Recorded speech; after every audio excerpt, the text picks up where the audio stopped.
అందరూ అన్నారు. నేను వరిపిండితో మంచి స్నాక్ ఐటమ్ అయితే చేసి చూపిస్తాను.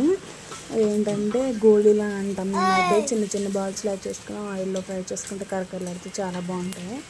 మా అమ్మమ్మ ఇప్పుడు చేసేవారు. నేను మళ్ళీ తినాలనిపించి చేయించుకున్నానండి. ఒక 20 రూపాయలు వరిపిండి తెప్పించుకొని ఇలాగ ఉప్పు కారం వాటర్ వేసేసుకొని చపాతీ పిండిలా కలిపేసుకొని ఇవి చిన్ని బాల్స్ లాగా చిన్ని రౌండ్ షేప్ బాల్స్ లాగా అయితే చేసేసుకొని ఆయిల్లో ఫ్రై చేసేసుకోవాలి.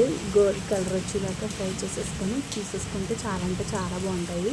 నేను ఇలాగ చేయించుకునే లోపే ఇలాగ ఫుల్గా మబ్బాయిగా పట్టేసి చాలా అంటే చాలా వర్షం వచ్చేసిందండి. చాలా గాలి వేసేసింది. కరెంట్ కూడా ఆఫ్ అయిపోయింది. పాపం మా అమ్మ అలాగే చేసిందండి. కరెంట్ ఆఫ్ అయిపోయినా ఆకలి వేసినంటే ఇంకా చేసి పెట్టింది. అసలు వర్షం కూడా చూడండి, ఫుల్ గాలి వర్షం అసలు. కాకపోతే ఆ వర్షంలో తింటూ మంచిగా ఎంజాయ్ అయితే చేశాను. సౌండ్ అయితే భలే వస్తాయి, కరకరలాడతాయి. నచ్చితే ప్లీజ్ వీడియోని లైక్ చేయండి. బాయ్, ఉంటాను.